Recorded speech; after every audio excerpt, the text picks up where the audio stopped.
In the 2010 midterm elections and all the excitement over Republicans taking over Congress that year, the Speaker of the House changing from being Nancy Pelosi to being John Boehner instead, in the face of that big deal changeover after the 2010 elections, it was sort of overlooked for a while that that election brought about an even bigger change outside of Washington. In the states, Republicans swept to power in state legislatures that year in a way they really had not done in ages. Republicans took control of more seats at the state level in that election than at any time since 1928. Their sweep in 2010 ushered in 2 years of Republican governance in the states that, as much as anything else, defined the Republican Party and what being a Republican stood for.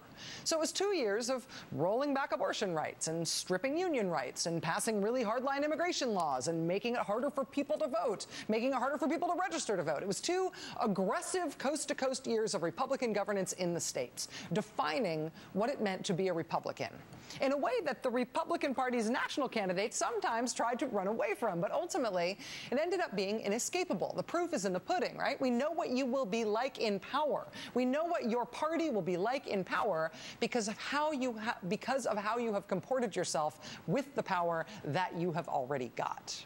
What happens in the states matters across the country, even in national elections. That was the legacy of 2010. This year, in 2012, overshadowed by the presidential election and the congressional results once again, this year, again, something amazing happened in the states.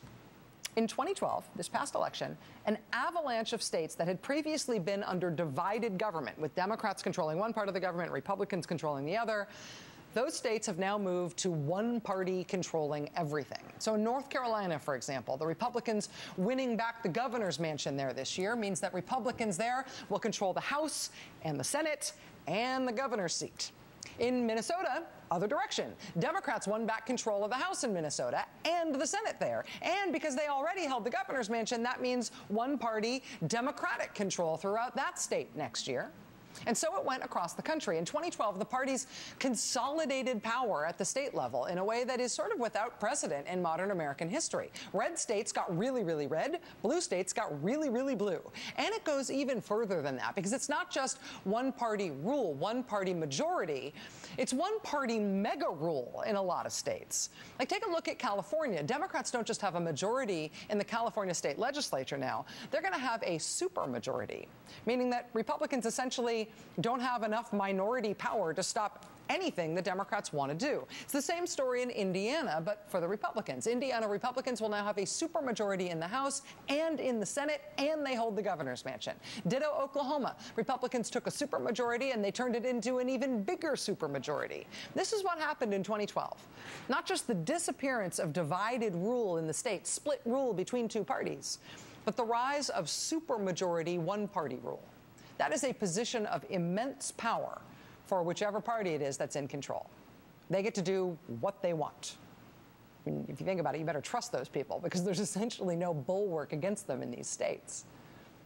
One state that is on the precipice of getting that sort of supermajority status is the great state of Ohio. Heading into this year's elections, Republicans in Ohio controlled the governor's mansion. They controlled the House. They controlled the Senate. And in the Senate, Republicans currently have that supermajority status. In the Ohio Senate, it is the Democrats there. There are Democrats there, but they are essentially powerless. And the Ohio House, Republicans are definitely in control there. They have the majority. But will they have a supermajority there, too? An unreviewable, uncheckable mega majority that lets them rule at will? They might. They are one seat away from that in the Ohio House, one seat away from giving Republicans total unobstructed control in Ohio, rendering the Democratic Party and state government there essentially moot. They only need one House seat in order to get that. And right now in Ohio, there are 2 House seats that have not been called, that are too close, and they've gone to a recount. If Republicans win both of those seats, Ohio Republicans will have, what's a nicer way to say, a death grip on power in that state. How are those races going to be decided in Ohio? Remember this guy? Ah, yes, Republican Secretary of State John Husted of Ohio. John Husted, you may recall, worked tirelessly leading up to this year's election to try to limit the number of days with early voting in the state. Early voting, of course, tends to favor Democrats. He attempted at one point to make it so Republican-leaning parts of the state would have more of an opportunity to early vote than Democratic-leaning parts of the state. But the other thing John Husted did was that he fought right up until Election Day to make it easier for him to throw out provisional ballots. Provisional ballots, basically ballots that are put aside because there's some question about that voter's eligibility or where they are voting. And in the two House races that have yet to be decided, guess what it is all coming down to? Look at this one. In one of the races, it's 14 votes that separate the two candidates.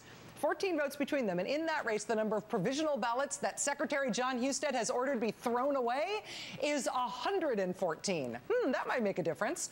In the other House race that has gone to a recount, the candidates are separated just by this tiny margin of 119 votes. Guess how many provisional ballots John Husted wants thrown out in that race? More than double the margin, 270.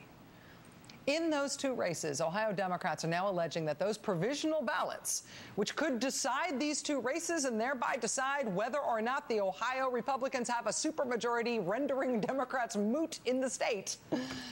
Ohio Democrats are alleging that those provisional ballots are being thrown out illegally by Secretary of State John Husted. Democrats say the ballots are being thrown out, quote, in violation of federal law.